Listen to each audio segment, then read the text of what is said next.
Pede pra sair! Pede pra sair, rapaz! Ei, onde você vai, ô besta?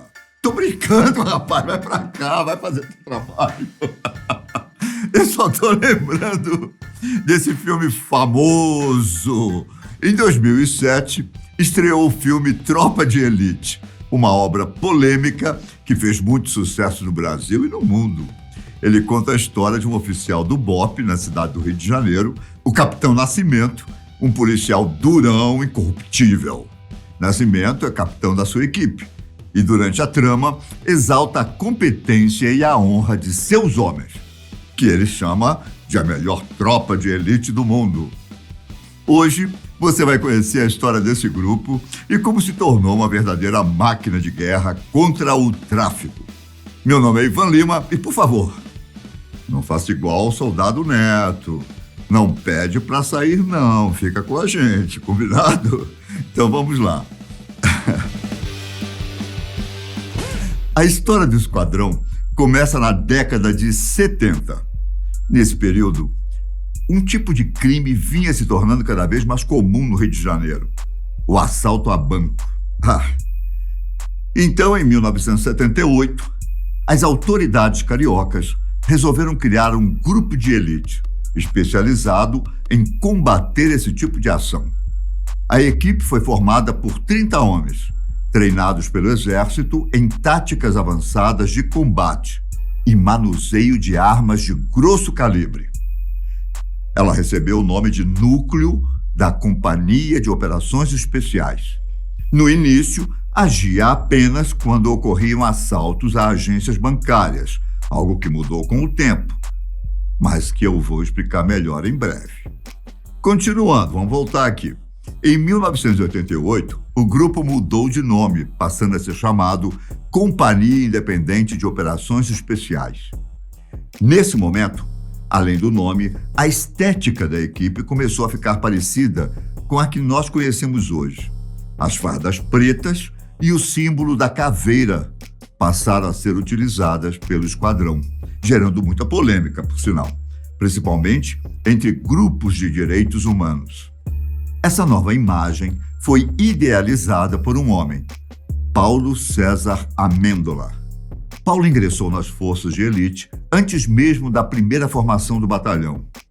Em 1969, o oficial era do Grupo de Operações Especiais, o GOESP, um núcleo especial que foi dissolvido quando o NUCOI foi criado.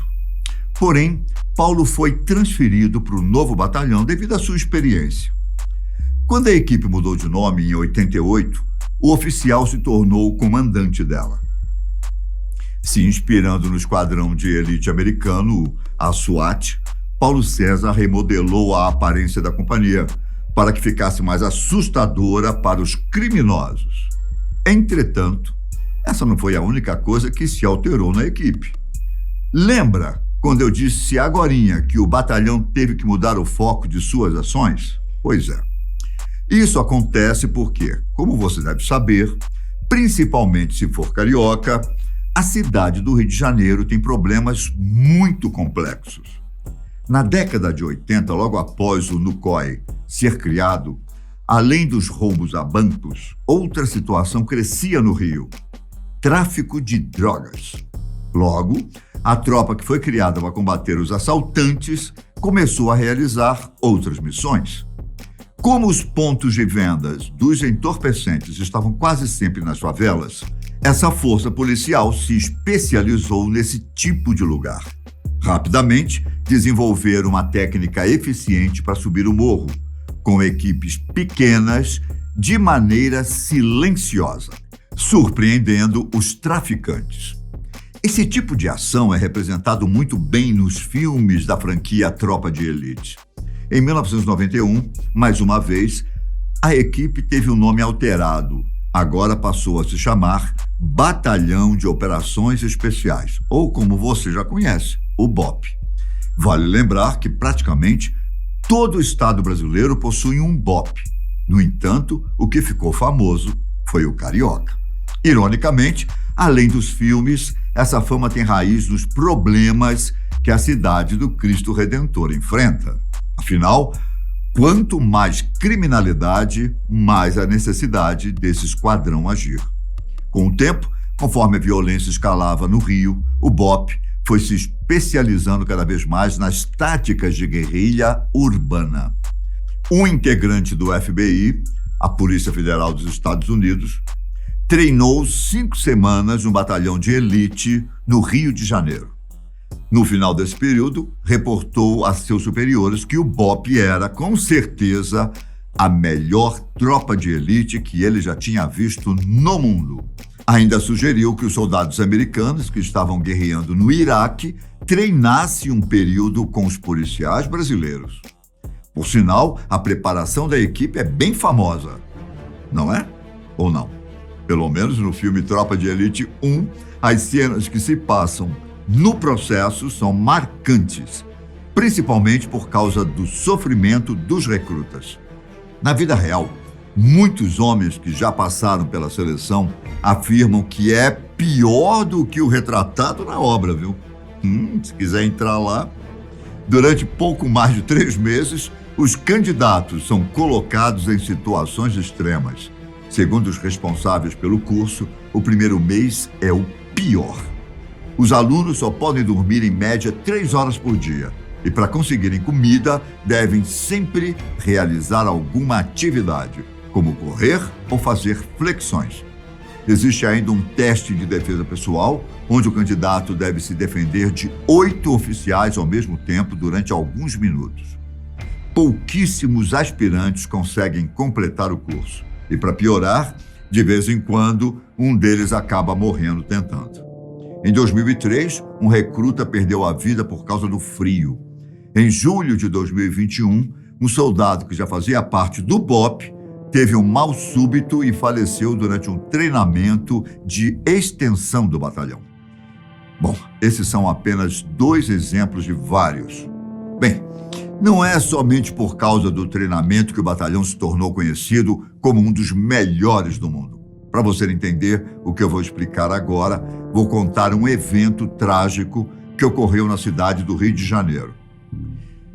No dia 12 de junho do ano de 2000, por volta do meio-dia, um homem chamado Sandro do Nascimento anunciou um assalto dentro de um ônibus que fazia a linha 174. Ele estava armado, ameaçou os passageiros e começou a recolher seus pertences. Uma das vítimas conseguiu sinalizar para uma viatura de polícia que passava pelo local e ela interceptou o veículo. Nesse momento, alguns passageiros, o motorista e o cobrador fugiram, pulando pelas janelas ou pela porta que tinha sido aberta. Porém, 10 ocupantes ficaram no ônibus e foram feitos refém por Sandro. Durante 5 horas, o sequestrador manteve os passageiros sob a mira da arma, fazendo ameaças. O BOPE foi chamado para cuidar da situação. Quando chegou, isolou a região em volta do veículo e começou a negociar com o criminoso que aparentava estar nervoso, à beira de cometer alguma loucura. Ele foi liberando os reféns lentamente até ficar apenas uma, a atriz Geisa Firmo Gonçalves. A moça tinha 21 anos e estava grávida de 2 meses. Quando finalmente o criminoso resolveu sair do ônibus, usou a atriz como escudo. No entanto, no que muitos especialistas consideram uma ação desnecessária e imprudente, um policial do BOPE disparou contra o sequestrador, após o bandido dar alguns passos fora do veículo. O tiro pegou de raspão no rosto de Geisa. Só que Sandro se assustou, obviamente, e se abaixou atrás da mulher e começou a disparar também. Os 3 tiros que deu pegaram nas costas dela, levando-a à morte. Depois disso, policiais conseguiram render o criminoso. Entretanto, não chegou com vida à delegacia. De alguma maneira que nunca foi explicada direito, Sandro morreu asfixiado no caminho. O caso chocou o país, ficando conhecido como o sequestro do ônibus 174. O total fracasso na missão levantou questionamentos se o BOPE era realmente um batalhão de elite ou apenas um grupo especializado em combater nas favelas. A repercussão da ocorrência fez com que o batalhão se reestruturasse e recebesse mais investimentos do Estado. Conforme André Batista, coronel da Polícia Militar, a partir do acontecimento, a tropa contou com negociadores profissionais, especialistas que não estavam presentes durante o sequestro. Além disso, as armas e equipamentos foram substituídos por outros mais modernos. Ainda de acordo com o coronel, o tiro direcionado a Sandro, mas que acertou Geisa, foi resultado do que ele chama de mira mofada, que é quando a arma já está muito desalinhada e, assim, a direção do projétil não é igual à mira. André, por sinal, é o soldado que inspirou o personagem Matias no filme Tropa de Elite. Ele também foi o coautor dos livros que se transformaram na base do roteiro da franquia. Mesmo com a reestruturação e sendo considerada como a melhor tropa de elite do mundo, o BOPE não fica livre de críticas. A maioria delas vem de grupos de direitos humanos e moradores de comunidades que afirmam já ter sofrido extorsão desses policiais. Conforme especialistas, a fama dos soldados de serem íntegros e incorruptíveis, muito reforçada após o filme de 2007, não representa em nada a realidade. Agora, me conta aqui nos comentários. Você tem interesse em se tornar um desses corajosos soldados? Você viu que não é nada fácil, né? Eu mesmo, olha, estou bem tranquilo por aqui. Bom, e por sinal, eu já vou indo embora. Um grande abraço, fiquem com Deus e até a próxima. Tchau!